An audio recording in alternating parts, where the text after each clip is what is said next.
Hey, everybody. Welcome to the Random Redshirt Podcast. I am one of the hosts, Zach, and the other host is Chris. What's up, buddy? Long Hello, time no see. long time no see. Hello, my dear friend Zach. Wonderful to be back talking with you. It's been a long time since you and I got to talk with each other, and so it's been a while since we've been able to record. I've been traveling so much, so much. I've been on three continents and like multiple states, and but so nice to be back, be able to catch my breath and be here. It's a beautiful day here, and so this is Father's Day Eve, my friend. And so Yes, yeah, yes. this is wonderful. At the time this episode premieres, it will be Father's Day. So happy Father's Day to all you Mhm. fathers out there. Happy Father's Day to you, my friend. Yes, likewise, happy Father's Day to you. Yeah. You know, there's been a trend and a theme lately when we record, which is the intro usually involves us saying, "It's been a while." Yeah, We yeah, have been I guess so that. busy. We have both been so busy working and travel and schedules and kids' activities and more travel, and it's been wild. But all that matters is that we are here today, tonight, right now, to talk about or do a kind of a first time we've ever done this, which is a special like Star Trek kind of Father's Day tribute type of episode where we're going to celebrate Father's Day in one of the best ways that we know how. And we're going to talk about a couple episodes of Star Trek that deal with fathers or soon to be fathers, or maybe fathers who might Mhm. not actually be fathers, but we think they're fathers until we find out maybe they're not. That kind of way. Parenthood. Parenthood, Yes, yes. that was an awesome that is an awesome idea that you have to do it. So just a great one. And And we didn't get to do like a Mother's Day one, and celebrate that way with like a Mother's Day special episode, mostly because we were both very busy and traveling and everything. So that yeah, we didn't were. Yeah. that didn't help. We didn't get a chance to do that. So we apologize to all the mothers out there. We didn't get a chance to. Maybe next year we'll try and plan that one out and record it ahead of time if we're not able to do it, right near Mother's Day or something. Yeah, that's right. It's not, we were not ignoring Mother's Day. No, no, So, definitely not. Definitely not. Yeah, it has for sure been a while. And if this is your first time wow, watching or listening to the Random Redshirt podcast, welcome. We very much appreciate you tuning in and watching on YouTube or listening on your favorite podcast platform. Be sure to go on to Facebook, Instagram, and Threads and check us out there. Follow us there for all of our latest content and updates. And if you're returning, thank you again for coming back and checking us out. And Chris, next month is the season 4 premiere of Star Trek Strange New Worlds. I was just thinking about that. Yeah, you shared with me the link to the trailer, and I Did did you get a chance to watch. watch it? I did watch it. Okay. What'd you think So about it? I did really enjoy the visuals of the trailer. We saw all of them, of course, like Yeah. Kirk and Pike. Even Pike, Kirk saw that image of Kirk, Spock. So I didn't get a clear sense of like what any of the episodes could be about. I think there was even a little clip of the Admiral, right? I think you Yes. see the back of him and he says something. So, but I'm still really curious, like what is going to happen in this season. Do you know if this season is it the last season No, or there's will it one be more new? season after One this. more. Season 5 is Okay. the last Okay. season. So this is the second to last. And I know we're both excited for season 4 to come out and we get some new Star Trek content, some new episodes, and we get a chance to do our Star Trek Strange New Worlds episode by episode deep dive and review, starting with the first episode coming out on July 23rd. That's right. And didn't Dan Liu say he was directing one in this Yes. I think season I want to four? say Yeah. he got another episode in season 4, at least one, and season 5, I would think. Yeah. So we will definitely be sure to try to link up with him and have him on when his episode comes out. I'll reach out to him once the season kicks off, and he can tell me what episode number, maybe he can, what episode number he directed. He can't tell me anything about it, of course, until it's out. But we can try to get that ahead of time and have him on like we did with the Klingon zombies episode from season Yeah. 3, which was Yeah. incredible. So I imagine this season is not going to have Captain Patel because she met her fate at the end of the last season. So um well Wait, did she die in the final episode of season three? She didn't, right? She's not dead. I don't. I'm She trying didn't to this is die, great. but didn't she have? Transcended into something else, right? She became Oh yeah, that's right. like That's right. She didn't die. But she god. came into the. That's Yeah. right. Into that. Yeah. Okay. Yeah. Yeah. I don't. Yeah. So yeah, she's off in the ether then, I guess, right? Yeah. Yeah. Yeah. Well, I'm gonna have to go back and watch at least the last like two episodes of season three just as a Mhm. refresher before season four Yeah. comes out, just so I can remember. I do remember us not being huge fans of the season finale of season three because we just felt it was, I don't know, there was some things about it we just didn't enjoy and was kind of weird and you know, but that's okay. Yeah. We're not gonna like every episode. And that's okay. If you don't like every episode of every season of every Star Trek show, that's okay. It's okay to have your favorite episodes and your least favorite. And I don't remember saying that that was like the worst episode or whatever. I just think we had some I think fair criticisms of parts of the episode of that Yeah. finale. But Yeah. yeah, but we're looking forward to season four. Yeah, you're right. The visuals are absolutely gorgeous and stunning. It definitely looks like we're gonna get a lot more strange worlds and episodes. There was a scene in the trailer where a number of the main characters were riding horses on some like what looked to be some type of That's right. alien world, like desert or something. So I'll be curious to see where they go with that. I think season four we're getting the puppet episode, so I guess we'll Oh, find the out how puppet that goes. Isn't episode. that? I think that's going to be in season four, isn't it? Unless Okay. they nixed it, but yeah, we'll see what happens with that. I think there gets a point where you keep taking risks on a show and you're like, yeah, okay, it's working.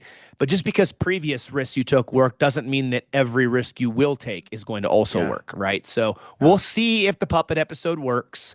Um, I'm one of those people that like the musical episode, not Bohemian Rap, the Starship Rhapsody episode or whatever Mhm. it was called. I thought they actually pulled that off pretty well. But that doesn't mean every risk will always pay off. So That's true. That's true. Um, in the theaters right now, I'm just switching a little bit. I don't know if you had a chance to watch Grogu, yeah, the Grogu, Mandalorian Mandalorian. Grogu, Yeah. I have not had a Me chance to neither. see that Me neither. yet. Yeah, I've heard mixed reviews. I've heard some people say that it was fun, adventurous, and kids really liked it, and others had said that the movie just wasn't. There was no real story plot to follow. It just wasn't very well done. Okay, So, that'll be interesting. See, but I mean, it's like yeah, everything else, right? Some people are going to like it, some people are going to hate it. yeah, I'm far behind on the Mandalorian show, and I don't remember. I think you're a little bit more ahead of me on it, but I I have am far finished the behind. Mandalorian show, all three You have, seasons. okay, Um, okay, but season three was okay, not nearly as good as season one and two, okay. I in need to my keep. opinion. Yeah, But yeah, we yeah, did. I did take the kids. Wife and I took the kids to go see Toy Story 5 yes. yesterday. Loved it. I won't spoil anything, of course, but we loved it. It was much better than Toy Story 4. I thought the characters were wonderful. The new characters were wonderful. The story was fantastic. It really grips you. Yeah, it was a great movie. So very much, if you have kids out there, highly recommend going and seeing Toy Story 5. Oh, very nice. I'm glad you Yeah, it guys got to go. I'm was glad the wonderful. movie was good too.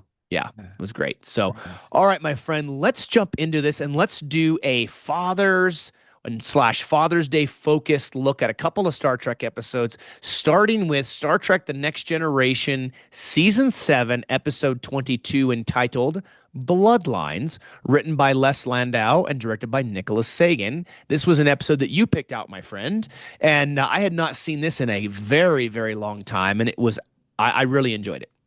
Yes, I enjoyed this one a lot. I really liked the subtle dynamics with some of Picard's closest like people around him because this comes as a complete shock to Captain Picard, right? And he does not Yeah. know what to do.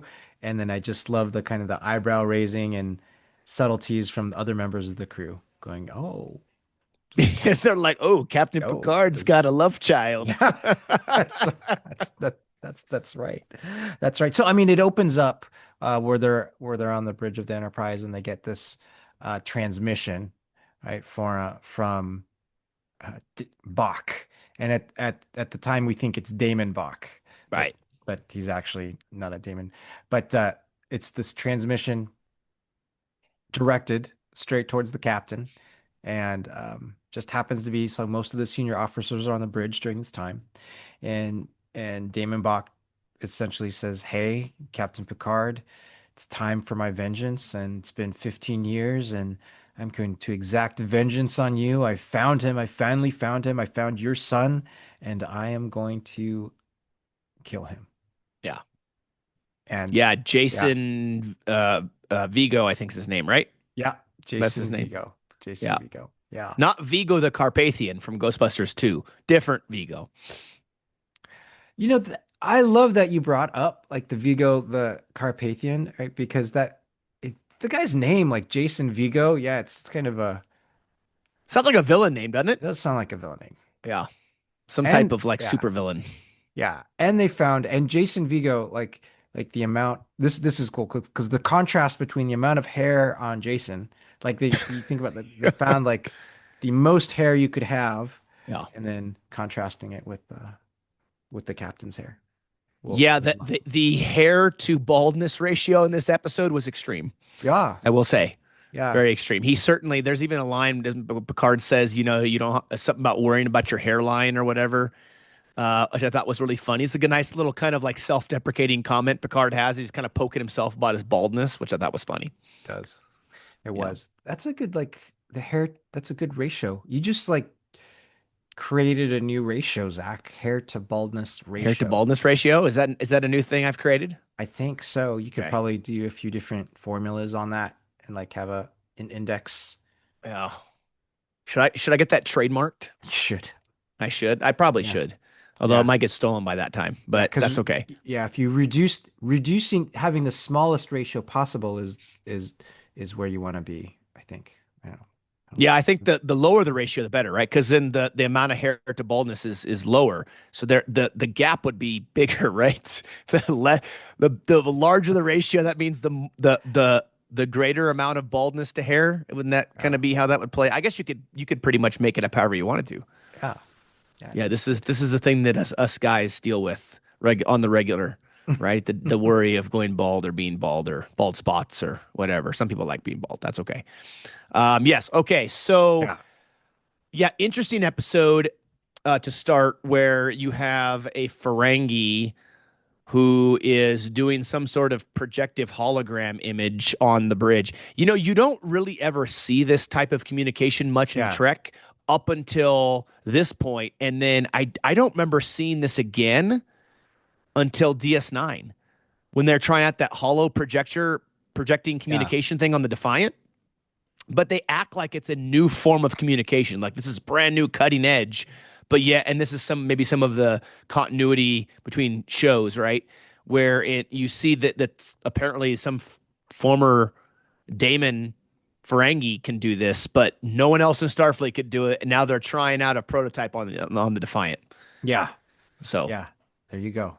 the Yeah. Ferengi seem to have figured it out. Now, what's interesting about Bach is that he is played by Lee. I think his last name's Ehrenberg, who was also one of the dead pirates on Pirates of the Caribbean. He comes back from the dead. He's one of the. He's Oh. one of the. It's like him and that taller guy that you see try to go after the girl at the beginning of the first Pirates movie, Mhm. and then he's also, I believe, he's also in Lord of the Rings. I Okay. think, I mean, he's been in a lot of stuff. Lee Ehrenberg's been all over the place, but you talk about big franchises, right? I want to say he has a character in Lord of the Rings and then also Pirates of the Caribbean and a ton of other things, but he's the one that plays Bach. Nice. Nice. Yeah. Yeah.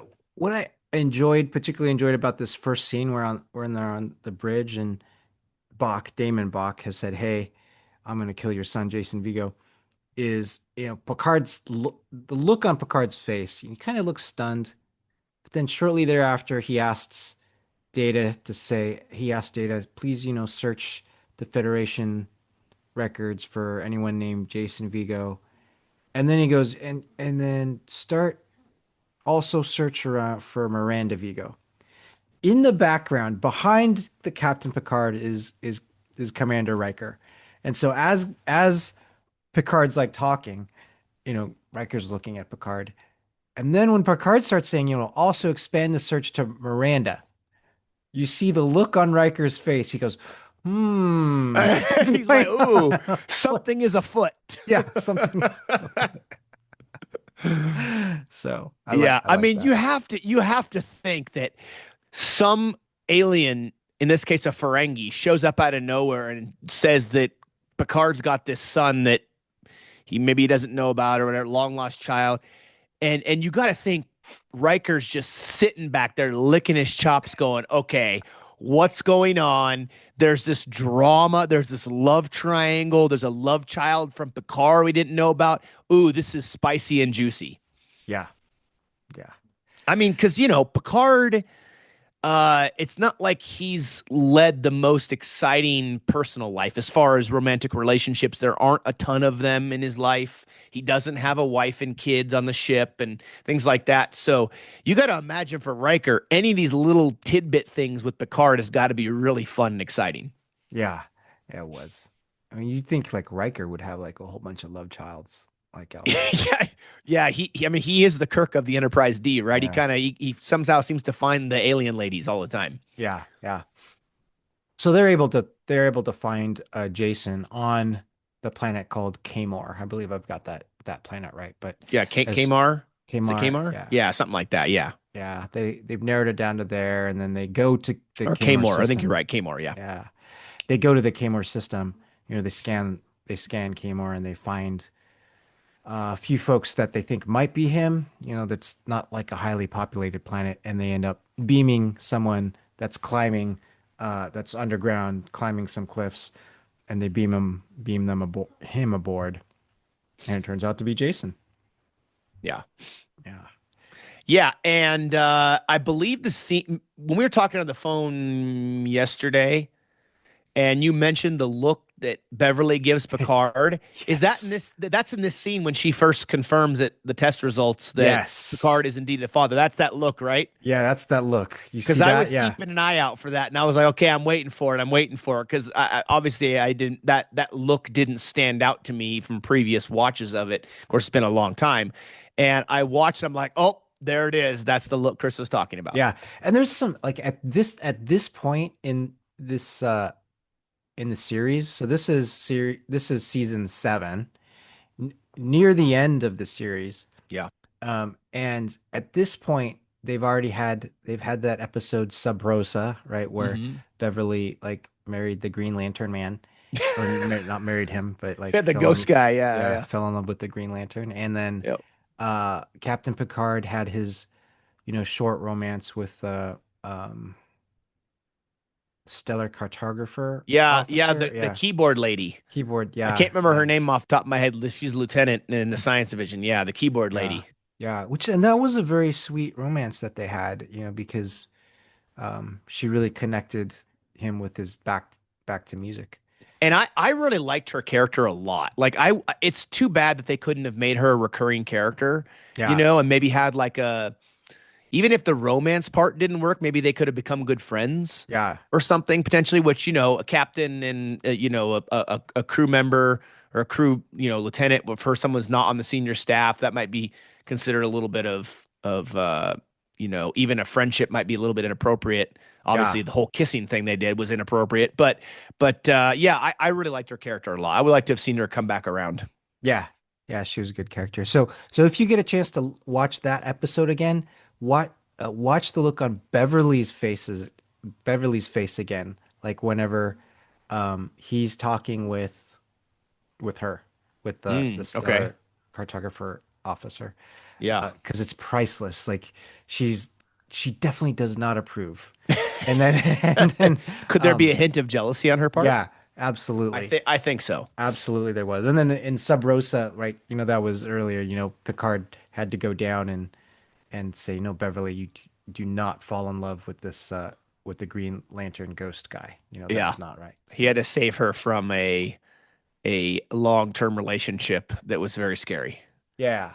And I'm trying to remember if this Bloodlines episode may also be after, maybe or maybe not, but there's an episode where Picard and Beverly were their minds kind of were linked. Yeah, this is after that. I'm 98% sure because this is like an episode or two away from the finale, Yeah, the series finale. Like this is an episode away from All Good Things. It's yeah, right at the very, very end, which kind of makes sense, right? Like, you're gonna drop the Picard love child thing, right? Right as they get ready to end the show. yeah, Like, hey, Picard had a love child, or did he? And then, oh, here we go, series yeah, finale, kind of yeah, thing. yeah, So, yeah, yeah. It was good. And not quite as scary as the polo shirt you're wearing, but almost as scary, Chris. You had me scared when you came on Zoom and I before we started recording, and I was like, hold up, what? I'd never yeah, seen that shirt before, and I was like, oh, he just got a new green polo shirt, and then all of a sudden you sit back up and had that green with the letter Oregon of the letter Ducks. of the Yeah, alphabet that we won't mention. yeah. Yeah. I am Anyways, wearing an Oregon Ducks shirt for everybody, and that is the nemesis for Zach yeah. for Go for the Huskies. Huskies. Yeah, go So Huskies. Go Dogs. yeah. Yeah, I can't. Sorry. Okay, I'm sorry. I won't get distracted here from your that green thing you're wearing. Okay. Yes. Yeah, it's very interesting. Because they get to this planet, right? This in the Kmore system, and they're scanning for life, but they're having a hard time figuring out who's down there, Yeah. which I'm thinking to myself, okay, well, what will be causing that? Because there's not a lot of humans on the planet, and they're all kind of down on the same continent, and it seems to be hard for the Enterprise to scan. It's a little bit weird to me. Yeah. Um, there's a little bit of explanation that they try to provide is that Jason is like underground, like 2 kilometers underground, I think, and so they kind of rationalize it that way, why they can't get a completely accurate scan on him. But yet Um, they can beam him through all that rock. So I they guess did that indeed. works. Yeah, it Yeah, did. yeah, It did. yeah. Did. So I love the little bit of time where we get to learn about Jason and his interactions with like other members of the crew. I mean, we learn like he is not he's done some shady things like in his time, right? So he's not an ideal, definitely not an ideal law-abiding citizen by any No, he's means. not a very upstart citizen, that's for sure. Definitely not. So that's a cool contrast. Yes. Total contrast, right? You got Yeah, the to Picard. yeah, Yeah. character contrast to the Picard. You got the hair contrast to the Picard. Got both of So, those. okay, Chris, Yeah. if you were watching this episode for the very first time, you'd never seen it before, and you're getting this contrast of lots of hair, very little hair. Uh, stand-up citizen, captain of the Enterprise, flagship, blah blah blah blah, and then you have this kind of guy who's done some shady stuff. You start to see things where if this was your first time watching, would it begin to sow seeds of doubt in your mind that, yeah, okay, I understand that she did this genetic test and it says that Picard is the father, but that doesn't mean that test couldn't be wrong. And, maybe some of these things that the writers are dropping in the episode as it goes along are hints that, maybe this guy isn't actually Picard's son. Yeah, and the writers do put some hints in there, right? They give him a neurological disorder where you see, Hmm. oh, something's wrong with him, and so why, like, what's happening and what's the cause of that? And so I think that was clever on the part of the writers there. Uh, I I do really like that there's some ambiguity, like uncertainty. Like maybe he is Picard's son, maybe he isn't Picard's son. If he is Picard's son, then that in a way, you kind of change, not necessarily, but that potentially changes how you frame Picard in your mind, like Right. going forward, right? Because like you said, um he's the role model and Yeah. he's Captain Picard Day. Captain Picard Day. Yeah. and and he's the captain of the flagship and he's the example for essentially the Federation for Yeah. Starfleet. He's the Starfleet example, the captain of the flagship there. Yeah. So I like this and that it it goes at a different angle of human vulnerability to the captain. and then how is he going to respond to it, and then how are we going to think about him as a person? True. Yeah. Yeah. I mean, you look at it, you think, okay, this guy's, you know, not the exact polar opposite of Picard, but kind of close. Hmm. Doesn't really fit the bill of being Picard's son. But at the same time, you're like, yeah, well, but if Picard didn't even know he existed, then Picard didn't raise him, so he could still be genetically Picard's. But that doesn't mean that he's going to be like Picard in that sense because he lived a completely different life, was not raised to the same moral, ethical, and values and stuff that Picard holds.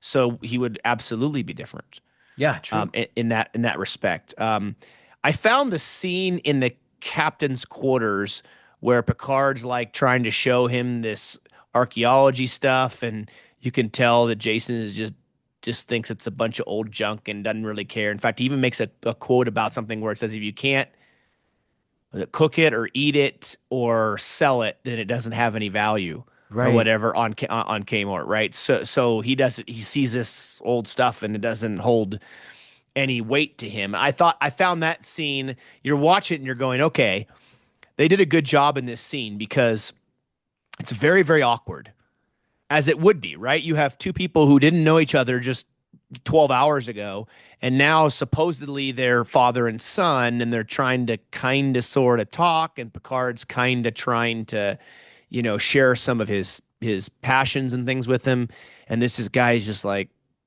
I don't get it, I don't see it. So Yeah. I thought this particular scene was really well done and really important because it's establishing that real awkwardness with the fact that they don't know each other.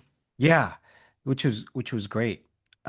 Very well done. And you see Picard like he's lost. He's searching. Like he doesn't know like how to grasp, how to relate, and how to connect. He has no idea at all. And we see him ask Beverly too, like go to Beverly for some Yeah, ask parental for advice. advice for Yeah. for parental advice of all people. Yeah, Yeah, and so that was really good to see. And that contrast between them is like you brought up what Jason said about the prayer stick, right? Well, if you can't sell it or eat it, then it's got no use for me. And the reason it was valuable to the captain is because it was symbolic and it meant something to the culture, yeah, right? So this is very, very different because it seems like Jason is very much about like how can you tangibly like use it?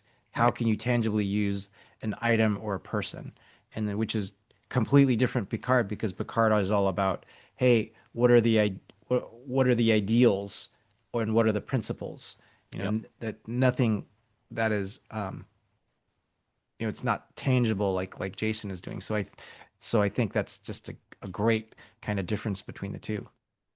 I agree 100%. Yeah. But yeah, that scene kind of sets the stage for the rest of the episode, right? Where Yeah. it's this awkwardness of, okay, uh, I didn't know that I didn't know you existed as a son, Yeah. and I didn't know where my father was at as the son. But now I'm told this test they did tells me that you're my dad, and this test tells me that you're my son. So I guess we should probably talk a little bit, kind of get to know each other a little bit, I think if you look at it, if you watch the expressions, right, it's almost kind of like Jason, I don't think fully buys into it and fully believes it that's the case. And Picard's look is just this look of shock, like, what? Like, basically he mentioned something where he was only with his mother, Miranda, for a couple of weeks, Hmm. and they were, they really hit it off and everything, but they both knew he was leaving in a couple weeks.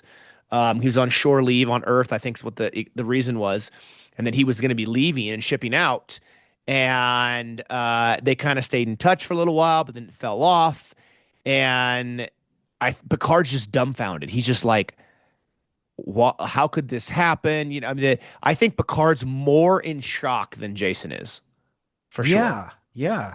and Yeah. more just like completely blown away and dumbfounded by the whole thing. Yeah, absolutely. I agree because this is bomb that's been dropped with him.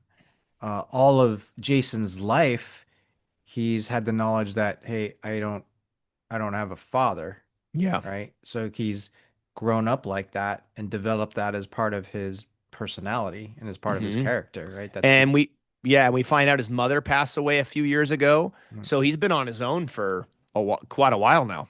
yeah, yeah. And then for Captain Picard, it was just, hey, this is a brand new piece of information. Like, oh, deal with it. Yeah. Yeah. And part of me wonders, like, if Picard, so this bombshell's dropped, right? Okay, you have this son.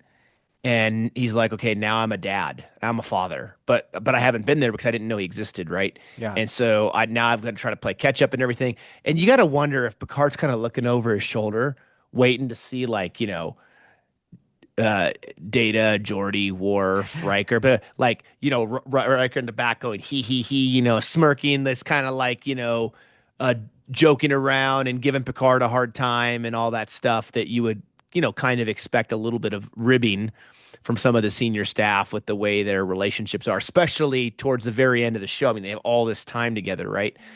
You kind of wonder if Picard's looking over his shoulder, waiting for someone to kind of rib him or give him a hard time.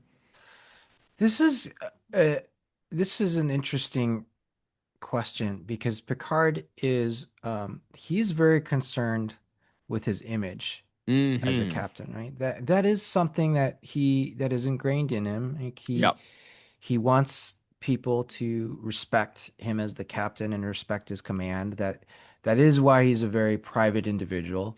That is why we see those instances where like when he had the romance with Vash, like he was not embarrassed, but when Vosh came on, but he didn't know how to handle it. You know, Right. he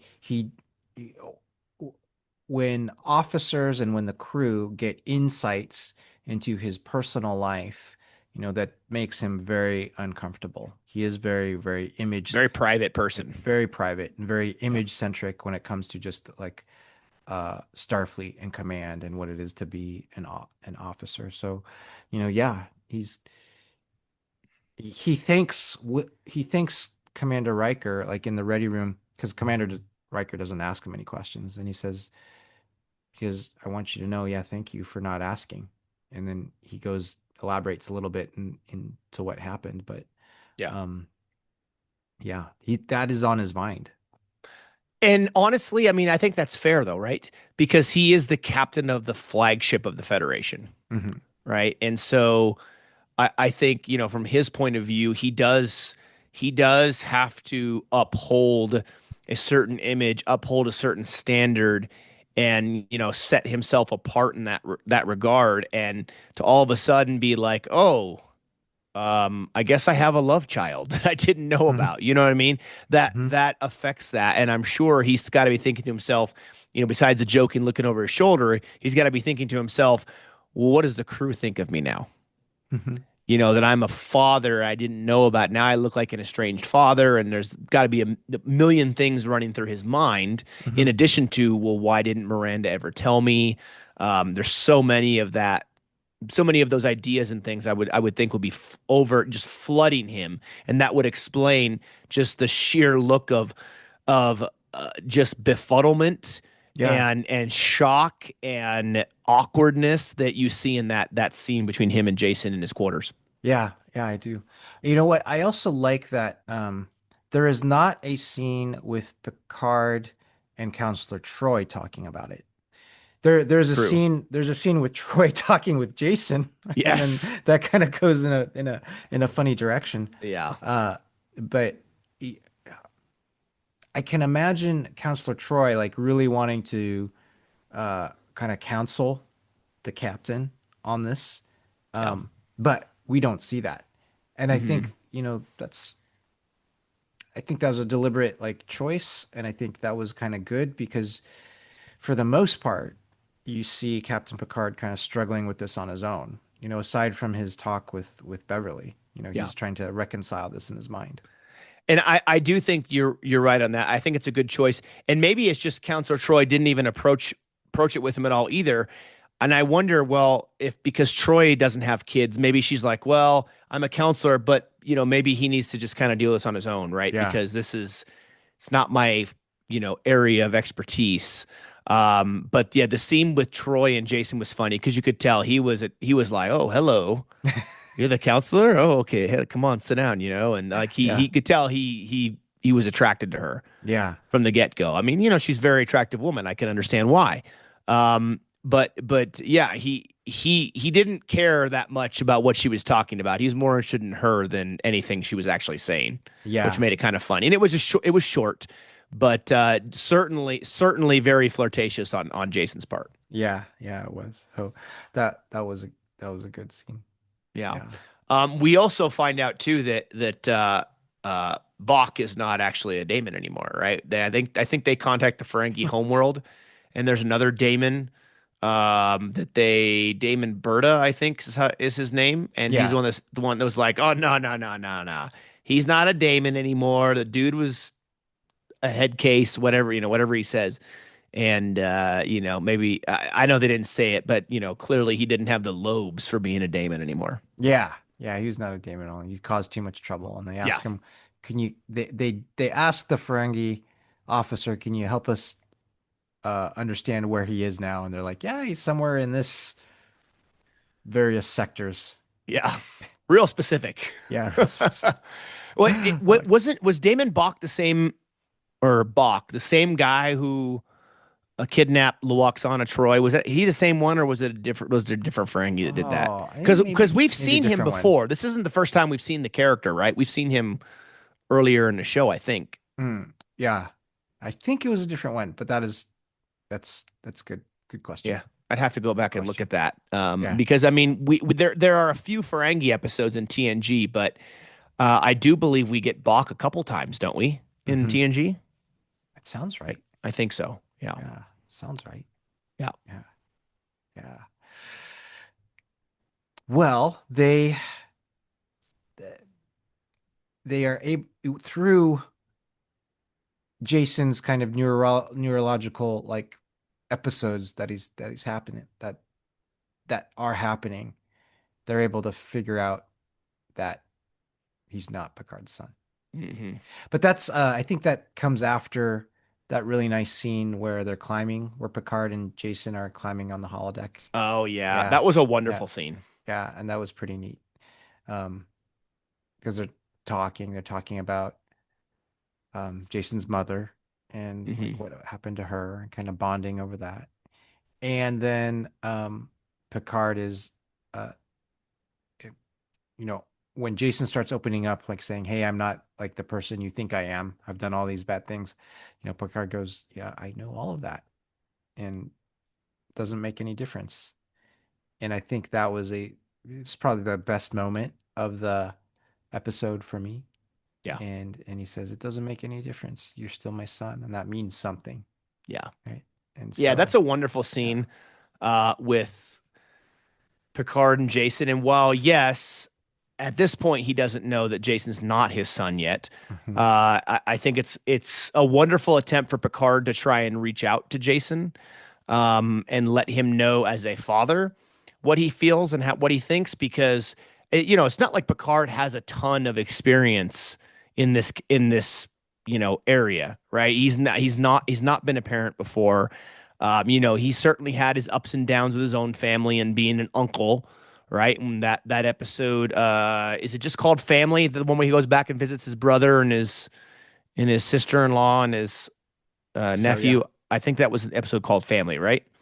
Yeah. That's a great Picard episode. Really good Picard episode, learning the importance of family and not just his own mindset, which is his career, right? And the contrast between what his brother values and what he values, and that parallel there. And I love by the end of the episode how him and his brother kind of have reconnected, Hmm. and he kind of grows closer again. So that was really cool. So it's not like Picard has a ton of expertise in this area, right? So for Picard to do that, I thought was really wonderful. To do, and yes, Picard does like to climb. Actually, that's so he's finding some level of common ground between him and Jason. Yeah. Yeah. So that was good. Yeah. So, um, Jason actually gets like taken by Damon Bach. They're able to beam him like away from the Enterprise because what's been happening is there's that long range transporter. So Damon's been transporting on and transporting off, and that's how they actually hijack and kidnap, I should say, kidnap Jason off of the Enterprise and onto the Ferengi ship. And TNG makes me laugh yeah. just because of what we know the Ferengi become later. It makes me laugh that in TNG, they always made the Ferengi out to be these incredibly advanced technological species that Oh, apparently could steal people off the flagship of the Federation yeah. with ease. So this is another example of that where I find it funny that it's like, oh, it's the Enterprise. Yeah, but the Ferengi have no problem just, stealing people off the Enterprise and taking them. It's like, okay, sure. We'll sprinkle a little bit of I believe dust on that one. Yeah. To give the Ferengi like some props, like I'm pulling out like a completely random episode here of TNG. I think it was the Ferengi scientist that created the metaphasic shielding, where the Oh shielding yeah, could go like yep, into the sun, yep, into a star. Yeah. yep. Well, it's not that the Yeah. Ferengi don't develop technology or they're not technologically advanced. I just always find it funny. It's like, oh, I guess the Ferengi are just stealing people off the flagship now. Okay, sure. Why That's right. not? We'll push the I believe button. Okay. Yeah. You'd expect that from the Romulans, perhaps. Yeah. Or Yeah. maybe the Klingons, right? Definitely Yeah. the Borg. The Borg could do that. Their ability to get through the shields on ships and stuff. But yeah, I just found it funny when it would be the Ferengi and you're like, oh, okay, all right, all right. We'll play along. But yeah, that's an interesting, Ferengi come back and here you have this Bach, right? This guy who is, you know, not a Daemon anymore and disgraced a little bit. Maybe he's trying to get his revenge on Picard Yeah. for his son's death and some of the shortfallings of his now what was once a career that's now taking a turn for the worse. And so, yeah, Yeah. Yeah. Very, very true. Very true. So he's taken, and at the time he's taken, or about the same time, Beverly tells Picard that, hey, he's not actually your son. He's like the Ferengi have like recoded his genetics to look like your son. But we see Picard personally, he personally goes and beams aboard the Ferengi ship with the phaser. And this is interesting yeah, because, right, he's not Jason. He knows like, okay, this is a ruse, right? This is a Ferengi ruse. Jason's not my son. He's just uh, he's manipulated to think that he's my son. yep, But Picard goes himself into a danger zone to take care of it and get his son back. This is obviously like deliberate. He could have easily had Riker or Worf go and take care of it. But this is something like very personal and he goes himself and he does it and he gets Jason back, yeah. He reveals the deceit from Damon Bach like in front of the other Ferengi officers, which are like, what? Like we thought we were Yeah, getting they're as ransom. Yeah. shocked as everybody else Yeah. is, right? Yeah. I guess since Picard beamed over to the Ferengi ship, Mhm. that means that he did not take the highway to the danger zone. Sorry, Chris, you said danger zone Did it and said it danger just zone? hung there. Yeah. Nobody can say danger zone around me without me instantly quoting something from Top Gun. Well, you I have to just, talk. I, Yeah. it's got to be it's a top 10 movie of all time for me. So You have to I quote the had Top to. Gun. Yeah. Yeah. Yeah. Sorry. And Yeah. that was a major squirrel moment there, but No, it was I good. just had to, I always understand. Yeah. yeah. Yeah. But yes, you are right. That is very fascinating that Picard would, in a sense, risk his maybe risk his own life, right? He to was go over risking his there. own life. Yeah, Yeah, absolutely. yeah, Yeah. to go over Yeah. there and do that. Now, what I do find funny is, so this is where kind of the humorous part of the Ferengi come in, Hmm. and this is the very end of TNG. So at this point, we've got a we're now in season 2 of DS9. So there's an overlap there, right? Where DS9 starts in 93 and goes 93, 94, while TNG's going season 6 and 7, 93, 94. If any of that makes sense. I guess could explain that better. Yeah. But you have the overlap, right? So now the Ferengi we know are different in DS9, so they've kind of maybe sort of matched that a little bit in this scene because the other Ferengi in the ship, instead of them being them snarling, weird looking space pirate people, they're more like, huh? What? Like they kind of like the humorous, like kind of, doofusy, if that's not a word, but you know Agree. what I mean. Yeah. Like Yeah. very goofy kind of characters that we start seeing in DS9. Yeah. Agree. They're like, So I hey. like that they did that. Yeah. I like they did that to try to bring some level of continuity and consistency between those two shows. Yeah. That's right. That is a good connection. And they're more about, hey, where's our profit? This is really connecting it to the rules of acquisition. Yeah, Is that right? Yeah. yeah, Yeah. yeah, yeah. There's a scene in this episode where I think it's when Riker comes into Picard's ready room and towards the somewhat beginning of the episode, like early in the episode, and he says something about how like oh, there's a delay or whatever because they're fighting at the Ferengi homeworld over a supplement or something to Oh one of the rules yeah. of acquisition, Yeah. and I laughed out loud hard at that because we know about Grand Negus Zek coming up with his own rules of acquisition that are influenced by Moogie. Yeah. And so I found that hysterical that the rules of acquisition, one of the rules of acquisition is being disputed or looked at again as a possible change. And Yeah.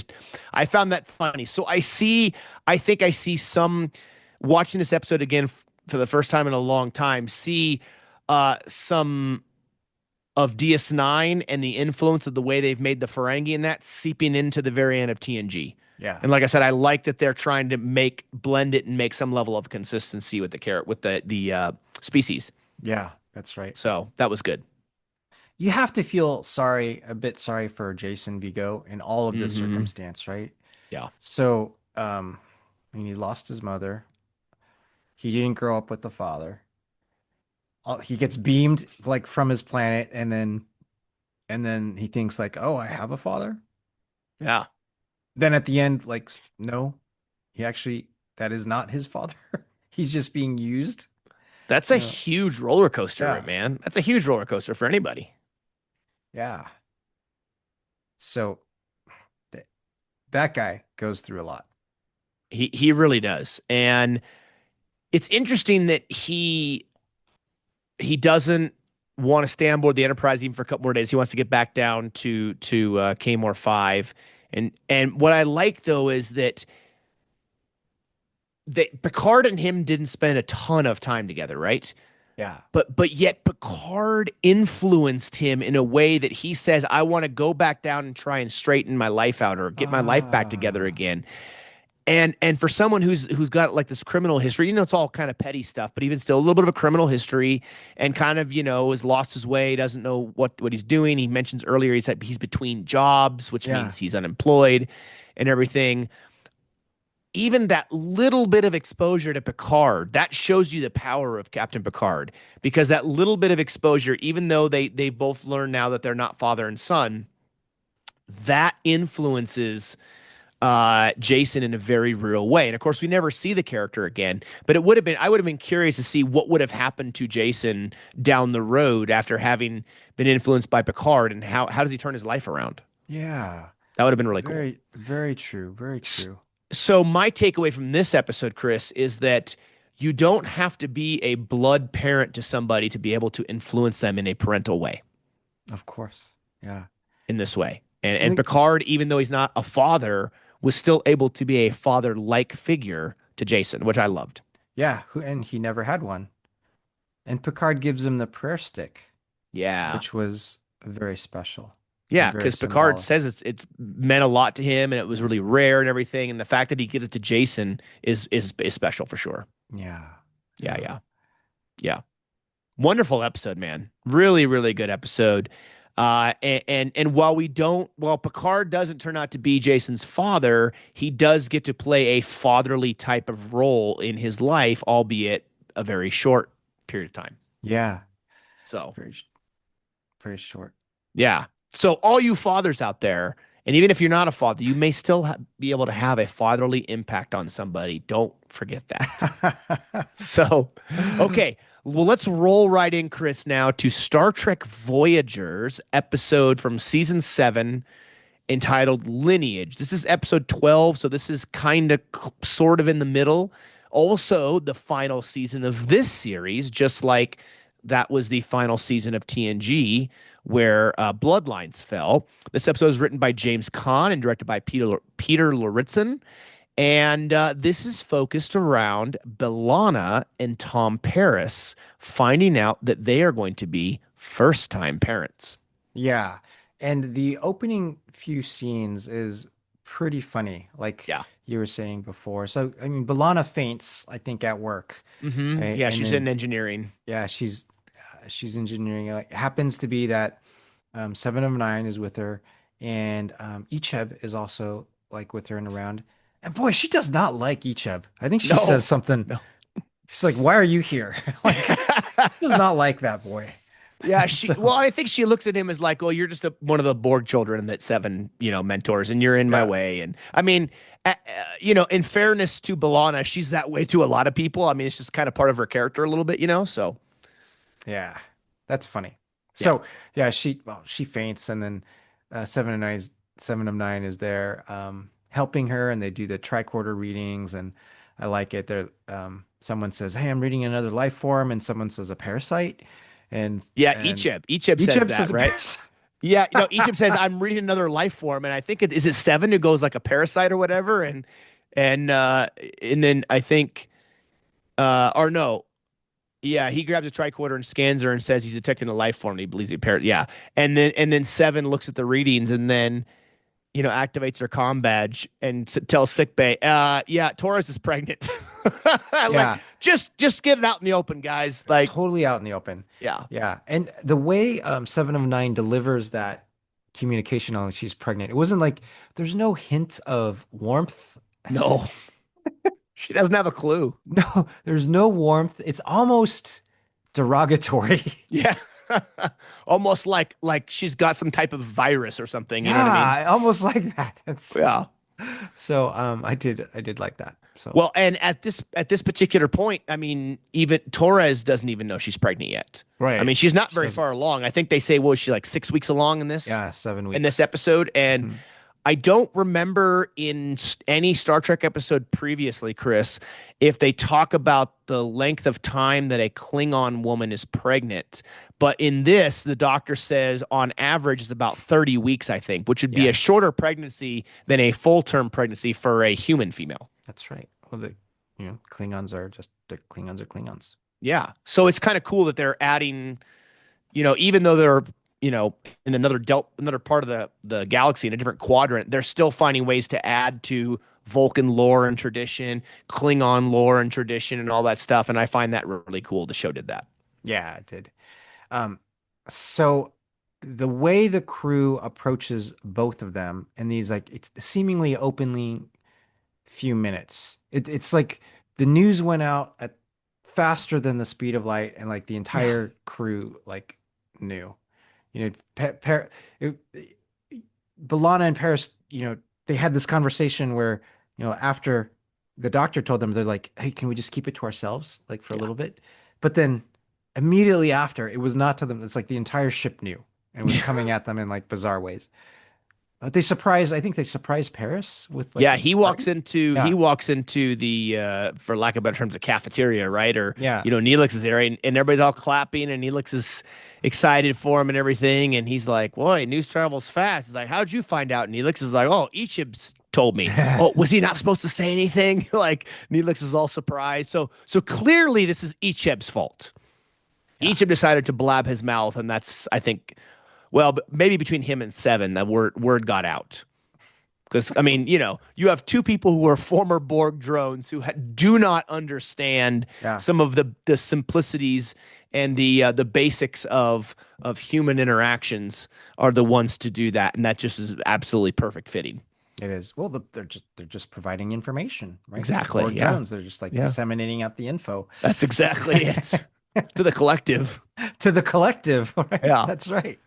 Yeah. Um, I, and I then did sorry, I did yeah, like yeah, that Paris and Torres decide they don't want to know the baby's gender. yeah, Now that was mostly a B'Elanna decision. I think Paris kind of wanted to know, but I did like that that was kind of a thing. They wanted to kind of wait and figure it out. Of course, that also gets you know spoiled. So everything that B'Elanna and Tom want in this episode doesn't seem to go the way they were hoping when they yeah, first find out. yeah, yeah. It doesn't. It doesn't. Um, but there we've got that cute scene with Balana like at work, and then Chakotay coming, like walking up to her and saying, "Hey, have you been like working like near the coils lately and been exposed to like radiation because you've got this glow in you and then Yeah. glow on you." And then Delana's like rolling her eyes like, "What?" And then Janeway walks in and she's I love congratulating. Janeway's Yeah, reaction. I yeah, love it. She's like, "Oh my gosh!" and she's all excited, because they've only had the one child born on the ship, which was Naomi Wildman. That was the yeah, first baby they had yeah, born on the ship, so this would be number two. yeah. That's right. Yeah, Janeway is like super excited. Yeah, yeah, exactly. I love. I also love Neelix's reaction with Tom because immediately Neelix goes, "I could be the child's godfather. I've got experience with human babies." And so he's immediately kind of stepped up to the plate and said, "Hey, I love Neelix. I know Yeah, some people say a lot of stupid things about I just love Neelix. He's always, he had a couple amazingly deep, strong, dramatic episodes where dealing with his beliefs after death and, dealing with the fallout of the wars and family back home. But in general, he's such an amazing character that always just seems to like add a level of just positivity and funness and glow to scenes. And this is one of those episodes for sure. yeah, absolutely. He's all excited, like he's treating Tom and B'Elanna like family. He wants to be the godfather because he's got this experience. He's ready to help out and take things on. And yeah, Neelix is one of those characters. He'd just give you the shirt off his back if you needed it, kind of thing. Yeah, yeah, and he's a very important type of character to have with the crew, right? Because he's someone that easily people can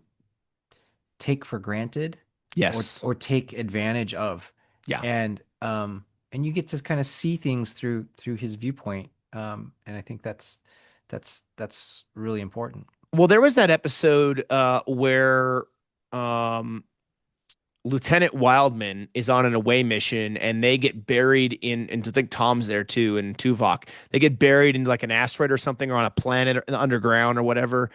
And they're not Lieutenant Wildman's hurt and Yeah, bleeding and needs help and everything. And so Neelix is there taking care of Naomi while she's gone. And he's just so good with kids. And you think about the setting of Voyager, where they're way in another part of the galaxy. They're trying to get home, could take 70 plus years at maximum warp.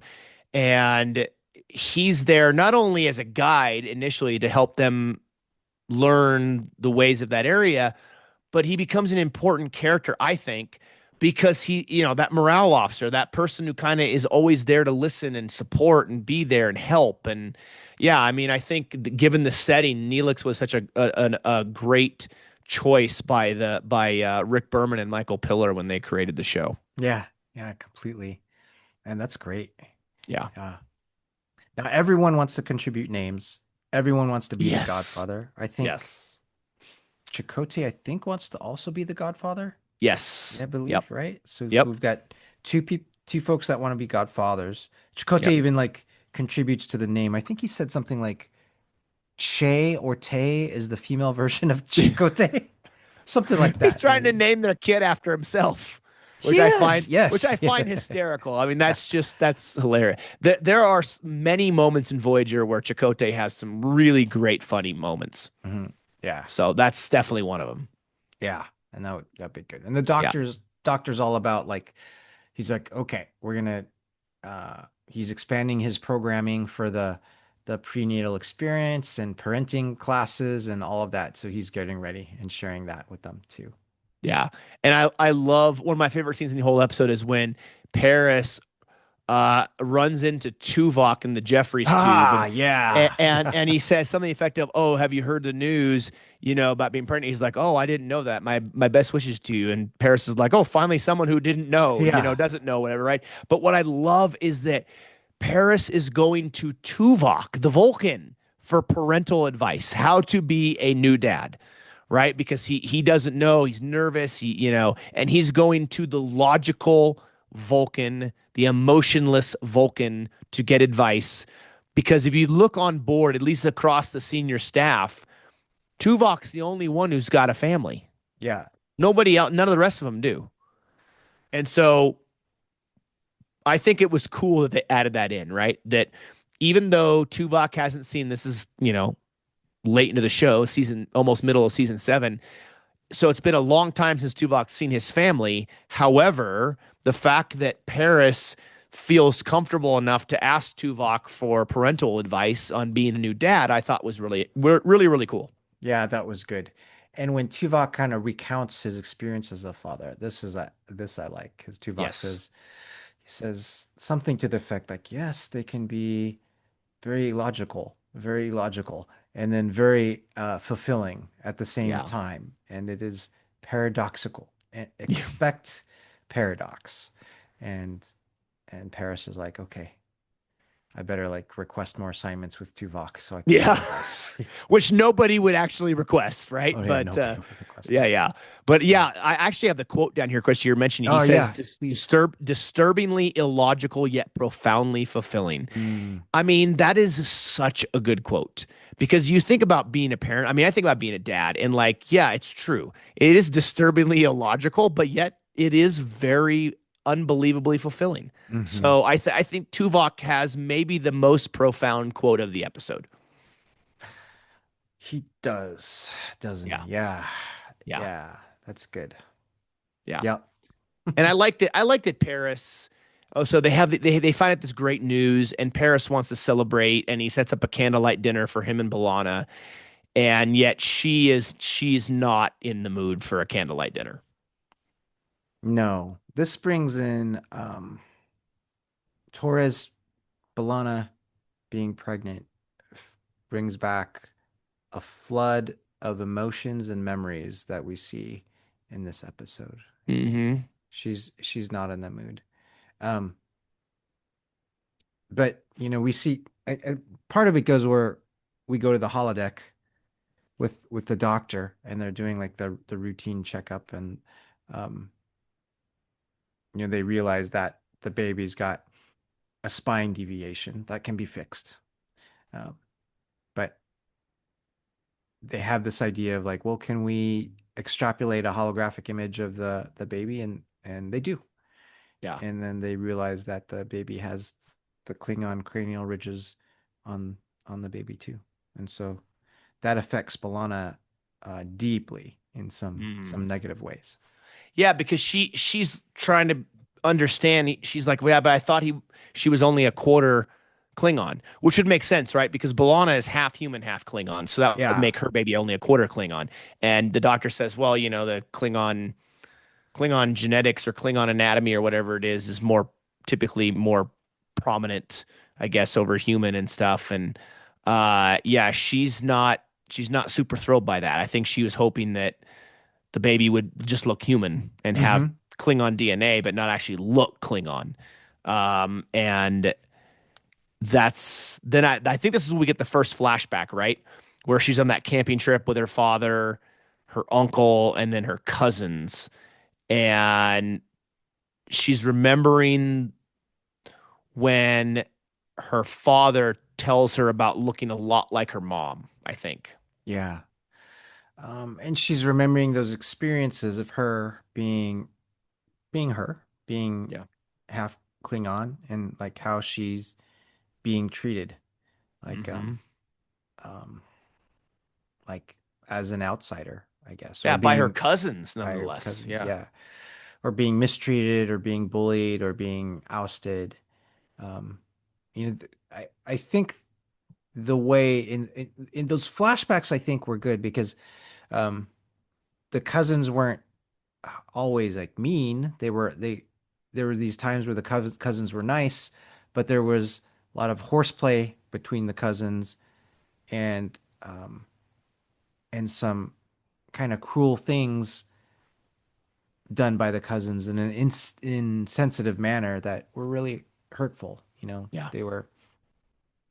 They just were. Yeah.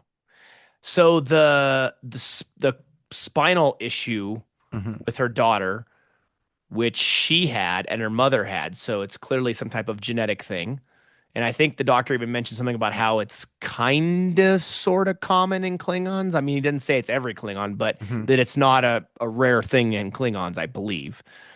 And this sends her down the rabbit hole with the genetic sequencing, Yeah. right? Where there's a scene where she is on the holodeck, right? And I think where she's having her daughter projected to look like at the age of 12. And then she starts removing things like the cranial ridges, changing the color hair, and all of that to look fully human. Hmm. And then she saves that image, but only she can get to it. Yeah. And that's where I think she starts to spiral Yeah. quite a bit as far as the effect of what she went through in her childhood to now what she is trying to protect her daughter from going through as a new parent. Yeah.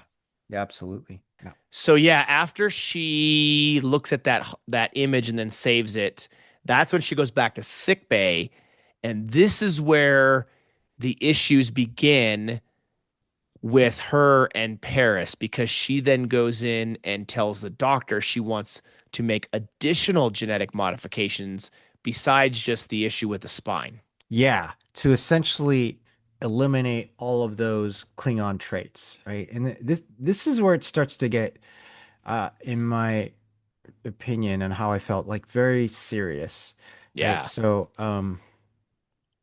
we we don't know the whole story yet, but we know that something um within Balana, like there's some feeling, some emotion, some bad experience where she feels like, hey, I want to now like change the genetics of my child. And this is against, the doctor's best advice, saying this is not what we should do, right? But she's just so adamant, like, no, I know what's best for her, and we're gonna do this. And I don't want her to have these same terrible experiences that I had like growing up.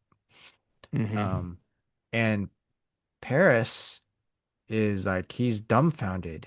Like he's like, how, like, why would we do this? You don't want to do this. I mean, he had just, this is all new for everybody, right? And then she's kind of already jumped to this place in her mind, and he's like scrambling, going like, what is going on? Why would you want to do this like now? This is not making any sense. Don't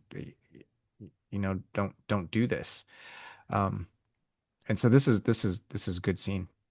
It really is. Well, and the doctor warns her, like, hey, if you make these changes, this could have potentially serious problems on Yeah. her health, right? And, I think the doctor does the right thing and says, you need to talk about this with Tom, right? You need to talk about this with your husband. And Paris is like, absolutely not. I mean, they're making genetic modifications. I know Belanna is, was a Maquis, but that's a banned thing to do in the Federation. You can't be messing with people's genetics. Oh, I mean, yeah. you're talking about going all the way back to Khan and the Yeah. eugenics wars. There's a reason why they banned genetic alter. I mean, Dr. Bashir, his parents went to prison to a Federation penal colony because of what they did to make him smarter and better. So while she's trying to do this to protect her unborn daughter from experiencing similar things that happened to her in her childhood, she is also playing with fire here. Yeah. And Paris is like, no way, no how. And as a dad, I can completely understand. No, no, no, no. We're not going to try to change our daughter. Like she's perfect just the way she is. Hmm. Yeah, that's a very good point about the genetics and Khan. And Vellana even goes to the captain, which is almost like, which is almost outrageous, right? She Yeah, goes to the captain with Paris and says, "Hey, I want you to order the doctor to do these procedures." And yeah, Captain Jamie's like beside herself. She's like, "You want me to do what?" right. No? And then Well, and she equates it to what uh Janeway did for Seven of Nine, yeah, but that's not. It's not the same thing. It is not even remotely the same thing. yeah, She's freeing her from enslavement in the Borg Collective. She is not altering a child's uh, genome, altering her genetics because of one of the parents not wanting that daughter, that child to look a certain way. yeah, Way exactly. completely separate things Yeah, here. completely But I different. think I think B'Elanna going to the captain, I think she's just she's desperate. She is desperate to have this done because she is such in fear of what she thinks could happen to her daughter. Hmm. And it is good that they do that. They try that analogy. I mean, with Seven and with Balana's daughter, because um, it is a very slippery slope around like this the same line, right? Hmm. So it can be taken to the extreme, but then, you know, it's got to stop, and there's got to be a line where you can't do it. So I think this line of argument is like a really good one that they insert into this episode, because even in our modern science, um, you have these examples of of unethical doctors that might take genetic manipulation in different animals like way too far. And and when they do that, it is looked at, very negatively by ethical scientists. So it's Yeah. good that they inserted some sort of like this fallacy argument into the episode. Yeah, Yeah. and obviously, we're here having our special Father's Day edition episode of the Random Red Shirt podcast, and we're talking about a couple episodes of Star Trek that deal with parenthood and being a father. And so, from that perspective, I can completely understand what Paris is you know going through and his point of view in this regard, right? Yeah. He thinks that the physical look of his daughter, it's not the physical look of his daughter is not a hindrance. It's not a medical emergency. It's not affecting her health. The fact she has Klingon ridges and she's going to look part Klingon. He thinks she's fine the way she is. He thinks she's beautiful. He even mentions that, I Yeah. believe. So he doesn't want anything to happen to her. And I think as any father would, the most important thing is you want a healthy baby, right? You want when your baby's born, you want them to be healthy. That's the most important thing. Um, the way they look in this case, like, okay, she's going to have some forehead ridges because she's part Klingon. He doesn't care about that. He does not care. He just wants her to be healthy and happy. And Torres, like I said, she's got this deep-seated emotion from when she was younger, and that is just completely taken over her mindset. Yeah, it has. This is childhood trauma that she's been dealing with and hasn't had an opportunity to think about Yeah. um too much until like now. She And hasn't had to face a situation where it's really applicable, right? mhm. Until right now. Yeah. Yeah. So these flashbacks with her father and the camping trip are like so vital. So and we see this scene with her father. You know, they're at the campsite. The father's talking to another father, and Balana is supposedly sleeping, but she's not. She's kind of eavesdropping on the conversation, and her father is talking about his experience in his marriage with Balana's mother, and then Hmm. his experience as a father now to Balana. And he's expressing his frustration, right, to the other father, saying, yeah, it's like really hard right now. They're both really moody. I don't know what to do. Um, and he's like, you know, my mom said that, yeah, maybe I shouldn't marry a Klingon. And, he doesn't know what to do right now. Yeah. And, Balana hears that, of course, and she's just so hurt, you know. Hmm. Yeah. Yeah, a conversation that she shouldn't have heard, right? Yep. And that affected her.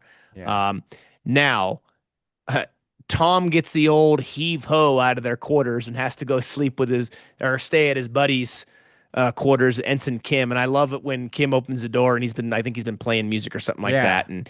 And he goes, "Yeah, I got booted out. Can I stay with you tonight?" And I think Kim says something to the effect of like, "Well, my couch is your couch," or My couch is your whatever. couch. I like I that. Yeah. yeah, I think we've talked about and discussed several times about some of the best like friendship duos and in everything in Star Trek. And of course, I'm biased. I love the Chief and Dr. Bashir, but I will say Paris and Kim, I really love their friendship. It is such a fun added part to the show. The holodeck adventures together, the Captain Proton stuff, the everything. Honestly, in my opinion, if I was to pick a godfather for their kid, if I was Paris, I would want Ensign Kim to be the godfather Oh, okay. because Yeah. they're like best friends, right? And I think Kim is someone who would really look after and care for their baby if something ever happened to them. So I think it's wonderful. But yeah, so he has to go stay in the room, and then I do think they make up later in the hallway. But Yeah. that's where it gets bad because then they go to they end up going to see the doctor, and then Paris realizes that something's not right because now the doctor is recommending the procedure to have things altered due to some Yeah. metabolism Klingon human thing, and that's where things really fall apart. Yeah. Yeah. It really does. The doctor said, "Hey, he's already made the appointment for the morning, and you've got to go do Hmm. this." Yep. And um, yeah, that it falls apart bad because it's not making sense to Paris. Right. Bolana goes there in the morning, and then Paris is doing some investigating a little bit, right? I think Hmm. I don't remember quite how he does it, but he's searching in the computer and he says, this doesn't quite feel right. That doesn't, oh, that's right. It's the readings from the doctor, right? The, the doctor says, "Hey, why don't you review my readings, Paris? But we don't have a lot of time, because I got to make the appointment really quick." And so he gives Paris the pad of readings, and Icheb even has more importance at this moment, right? Because Paris goes to Seven and Icheb and saying, "Yeah, doctor said that we've got to do this procedure to delete the genetic sequences of Balana's Klingon traits, but it's not making sense to me. Can you help me understand it?" And Icheb's like, "Yeah, I can understand why it doesn't make sense because a bunch of mistakes here." Hmm. Yeah. Well, it's only fitting because Icheb and Seven were the ones that started the whole circus with the telling Yeah. everybody, right? So it's Yeah. only fitting that they're brought back in to kind of help fix the problem or fix a problem, seeing how they were the ones that spread all the information that they wanted to keep, that Belana and Tom wanted to keep quiet. Yeah. Yeah. So That's right. So only fitting. only fitting. Yeah, so that's when the point where, and I don't remember if Paris asks him to or not. Oh yeah, he does. Paris does ask Tuvok to come down to sickbay with the security team, and Yeah. they're eventually able to get in the sickbay, but they find that there's a force field around Balan and the doctor. So Balan has Yeah. really gone off the deep end, and she's gotten to the point now where not only has she messed with the doctor's programming, which would be a big no-no for what they would consider a sentient life form. I Yeah. mean, the episode Latent Image is a prime example, one of my favorite Doctor episodes, where they have to erase his memory because of something that affects his programming, and it's an ethical decision about whether they can do that, and blah blah.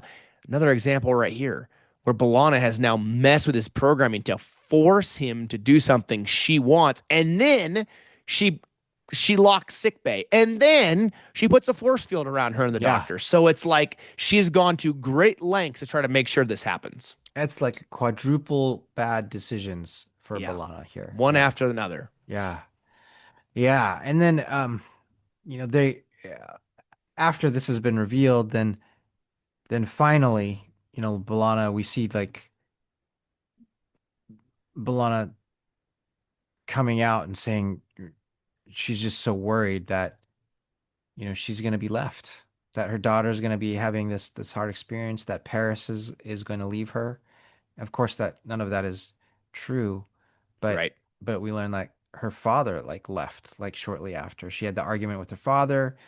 She was mad at her father. She said, "Hey, if you don't like mom and I, then why don't you just leave?" And Mm, it turns out that her father did leave yeah. like a little bit after, but that wasn't like her fault. But she Right. blames herself, Yeah. you know.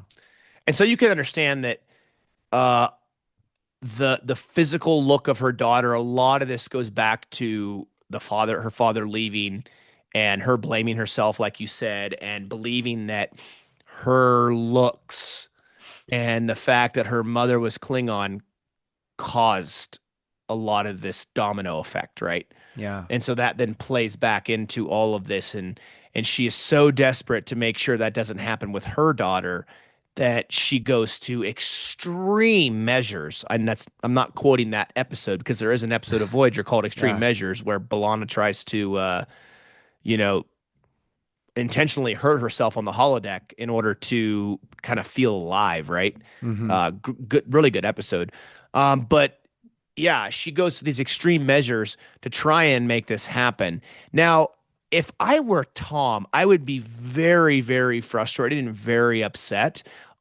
I would like to think I'd be empathetic given the memory she has, but at the same time, I would feel a bit betrayed, right? That we've said no, no, we're not doing this, and then she's gone to great lengths to try and do this behind his back. So I have a little bit of empathy there for Tom because he's trying to get Torres to stop doing this, trying to get her to realize that it's not the same situation that it was when she was a kid. Yeah. Tom is handling all of this excellent, Oh excellently, yeah, right? Um, yeah, way better than I think I would.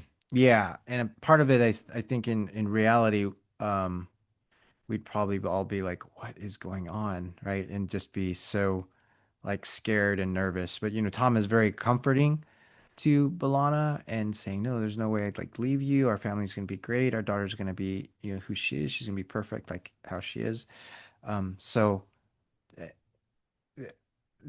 that is much props to Tom Paris, like as a human being and then Yeah, as a future father, right? Because yeah. you know, I that mean, is that's a lot. Not only are you nervous and you have all these emotions and feelings running through your head as a soon to be first time father, but now you're battling against the memories and the deep seated uh, things in B'Elanna's head. So you're kind of dealing with two different fronts here. So yeah, yeah. I think you're right, Chris. I think Tom handles it very brilliantly.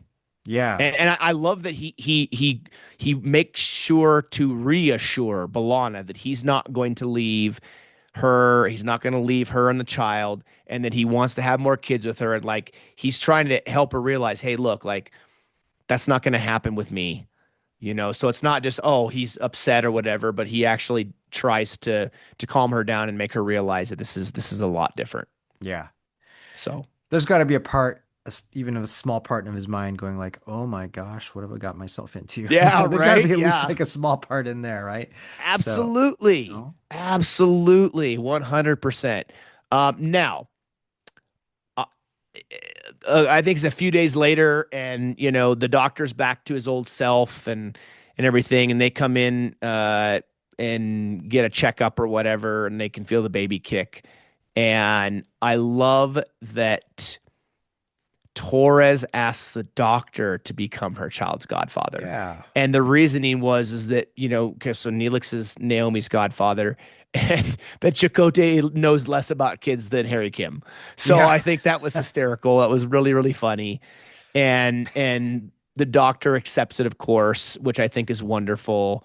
And they get a chance to look at the holographic image of the baby again. And I think even Torres sees it, and then she finally admits, she's like, yeah, she's pretty cute.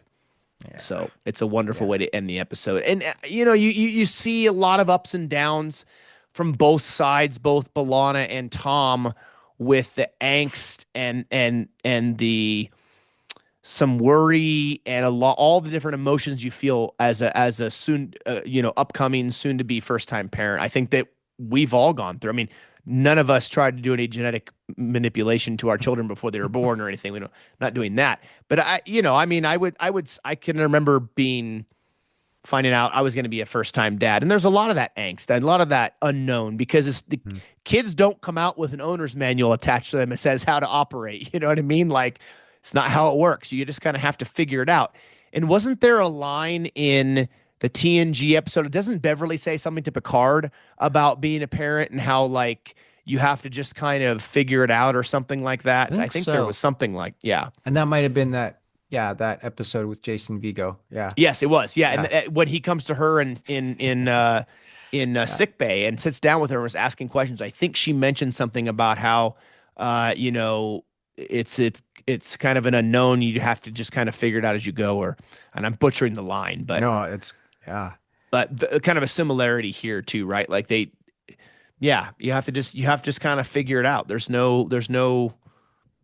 Well, there's parenting books, but the kid doesn't come with a book. So, you have to figure it out. So yeah, I thought the episode was great. I haven't seen that in a long time. And it randomly was on Pluto TV one day and I started watching. I go, this is really good. That's It's good. really, Yeah. really, really good. Yeah. I was just thinking, let's recount the fathers of Star Trek, right? So and in this moment in Voyager, like Paris is a future father. Yeah. But we Yeah. have so he I is mean, a if you father. go Yeah. back like in broadcast order Mm-hmm. of shows, right? So you're gonna have, I mean, Kirk's a father, we know because he's David's his son, right? Kirk is a father. Yeah. Yeah. Yeah. Um, Worf is a father. Worf is a father. Yeah. Uh, Riker and Troy have kids, but that's not until the Picard series. yeah. Yeah. Uh, but Riker, I guess, would mean Riker's a father. Would we count Data as a father because he had Lowell? He wanted to experience fatherhood. So Yeah, yeah. I'm gonna say yes from the Yeah. creation aspect, but he didn't get the time to actually learn to become a father, Mm-hmm. right? Yeah. With Law. So yeah, I would count that. Yeah. Okay. Okay. Oh. Uh, Sarek's a father, obviously, to Spock. Yeah, and Cybok. Uh, Psylocke. and Cybok. Yes. How Yeah. could you forget, Chris? You love Star Trek 5 so I much. do How could love you forget I do that? like Star Trek 5. Star Cybok. Trek This 5 is is why awesome. Cybok is the way he is. He's the forgotten child, Chris. That's why. Um, You're right. that's exactly why. Yeah, he should have a chip on his shoulder. He does have a chip on his shoulder. Yeah. That's the problem. Yeah. Um, let's Um, see. Think for the other TOS cast or the other TOS characters. yeah. I mean, well, Sulu becomes a father. He has the Demora Sulu in Star Trek Oh Generations. yeah, yeah, yeah. You're She's on the right. That's Enterprise right. B, Yeah. right? So Yeah. Sulu's a dad. Sulu's dad. Um, I think Um, that's it for Toss. TOS. Yeah. TNG, we know Picard eventually has Jack Crusher with Hmm. Beverly Crusher and Picard. So Yeah. we know he does become a father. Um, we know Riker becomes a father. Worf, we Yeah, said Data. yeah. Worf had the father, the bomb dropped on him too with Alexander. That was the Yeah, that's oh, true. he's like, oh, by the way, Oh, by the way, you have a oh, son. by the way, What? here's Alexander. Um, Chief O'Brien is he Ah, the becomes chief, yeah, chief, so he yes, becomes a yes, father on TNG with Molly, yeah, and that carries a DS9. And on DS9, then he also has his son, to which the name of his son's blanking me. His son's name is a Japanese name. mm, I can't remember, uh, but Molly is a. I mean, that's a you know that's yeah, a very Irish name. So, okay, yeah. um, What else I at think that's it for TNG? TNG, right? For at I least for think the so. main ones. Yeah, DS9, of course, Captain Cisco. I mean, yep. that's the obvious. And then Quark does never has kid. I mean, Nog, No, Nog has a no, is a yeah. father, right? Nog With is a father. yep. Oh, I'm sorry, not no no no not Nog. Uh, yeah, my brother. Why am I yeah. blanking What's his brother? on Um, Quark's brother's name? Oh my gosh. Quark's, yeah, Quark's brother's name. Ugh. Uh, Why am I blanking on that? look, Well, whatever. look, yeah. Um, so he's his Quark's brother is a father. Uh, Ducat is a father, is he Ducat not? is a Yeah, father. That's yeah, true. Yep, yeah. he has the all. Um, oh, let's see. Quark's brother's name. They don't have a ton of dads on DS. Rom. That's his name. Rom, Rom. oh my, Yeah, yeah. how could I forget that? Rom is father. Someone's gonna have to pull my DS9 fan card here. Oh, well, it's late. Let's see. So you have Rom is a father. Yeah, Yep, Ducat was one. Damar never has kids. yeah. Demar. Garrick never has kids. Yeah, Um, Garrick doesn't have kids. although I guess Enabran Tain, who is Garrick's father, is a father, Mm. although albeit not a good one. He's not good. Not a We good one. aren't saying that all of them are good fathers. I mean, I would say Ducat's not a good father because, well, he kind of is, but he isn't. I mean, he wanted to kill Zial because he didn't want to ruin his other family, but then he loves her, and then he becomes a good father. But he almost, Complex. Yeah, yeah, complex. Yeah, Ducat's complex. it's complex. Yeah. Um, Obviously, Odo never Uh, has any kids. yeah. Odo no They kids. don't do that. Uh, Let's see. Okay, I think that's kind of I it for think, DS9, right? yeah, I think As far so. as I think so. characters. I mean, obviously, Cisco's father is a father. Obviously, Oh it's yeah, dumb. yeah, yeah, yeah. I mean, he's a small part, but so for Voyager, obviously Tom Paris Tom becomes, and Paris. he does become officially a father, I believe, in the final episode, like right towards the very end of the season, the series finale, is when the Okay. baby's born. Yeah. Um, And n- Tuvok, we never Tu see to. Yeah. yeah, Tuvok's a father, albeit he's separated from his family, but he is a father. I mean, we're not counting in this case godfathers, but Neelix is obviously a godfather. Yeah. Um, Do we but ever see Namely Wildman's? we do not. We never see the father. I can't remember the species that he is, but it's a Katarian, Yeah, something like that. Yeah. something like Yeah. that. We never see the dad though. We see Seven of Nine's father in some flashbacks. That's true. Yeah, Yeah, you can see before they're that. assimilated. Yeah. Yeah, yeah, that's Yeah. true. But we don't really know enough about her father.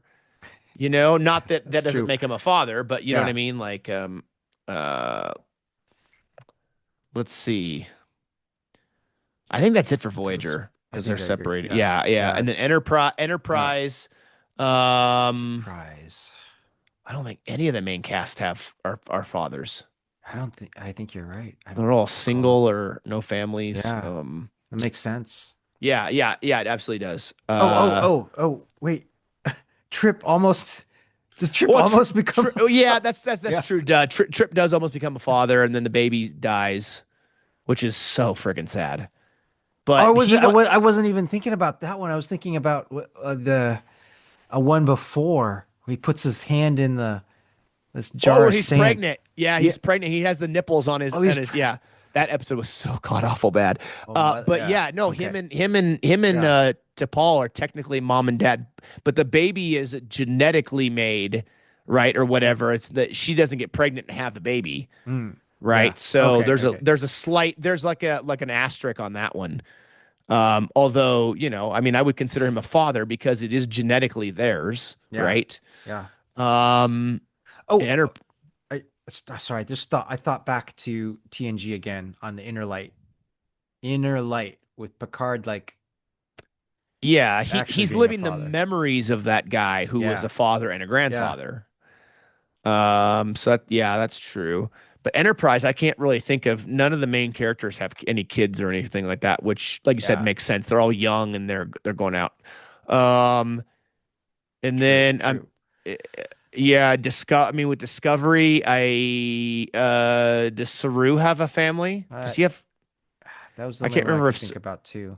Yeah, Yeah, but if they're at a family and kids or not, I don't remember. Um, with Strange New Worlds, I did don't. they have? Yeah, I don't I think don't there think any of the main are. cast had kids in Yeah, that, did they? I don't think so either. Yeah, I don't I don't think think so. so. Yeah. Yeah, so a lot of dads across They the Star sprinkled Trek out there. franchise, Yeah. you know. And then, if you were to include any other franchises, you'd have to say arguably the worst father until the end is Darth Vader. Right? Anakin Darth Vader, arguably the worst father who tries to kill his own children and then uh seduce his son to the dark side and then decides to save him last second and redeem himself ish. So, anyways, but yeah, across the Star Trek franchise, a lot of dads out Yeah. there, and we're celebrating all the fathers today on Father's Day. So, happy Father's Day. And again, happy Father's Day to you, my friend. Happy Father's Day to you, my dear friend Zach. Happy Father's Day to you, Anakin, Darth Vader. Who cares?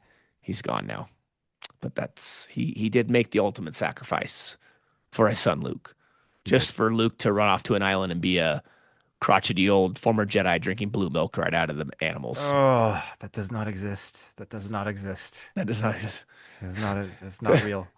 The Not in JJ canon. movies did not exist in this dojo, do they? No, they don't. It's not real. No, definitely not real. Oh, Yeah. So this was fun. We'll have to try and next year plan on doing like a look at some of the moms of Star Trek, like Beverly Crusher, for example, would yeah. be a perfect example of that. And then maybe another Father's Day or prayer and episode, um, like this next year would be fun. But yeah, we just unfortunately we didn't have the scheduling, or actually, honestly, even the thought about it when Mother's Day came around. So this was fun though. These were a cool couple of episodes to look at. Two very different situations, two very different outcomes, but yet really fun to look at someone who thinks all of a sudden they have a son show up, and then someone who is expecting a child on the way and a Yeah. daughter at that, and looking forward to becoming a first time parent. So yeah, it's pretty cool. I really enjoyed that. Yeah, me too. It was cool, my friend. We'll explore some other episodes in the future. We do need to talk about BSG some. Yes, I think BSG is on Pluto TV now. it is. Yes, it Yeah. is. It has its own channel now. So if you are a big fan of the Battlestar Galactica reboot from 2004 to 2008, Hmm. I believe is when it was on, 8, 9. Then be sure to go on to Pluto TV and check it out. If you don't have the Blu-rays or whatever, you can find it streaming on there. And if you're a BSG fan, go check out our conversation with Aaron Douglas.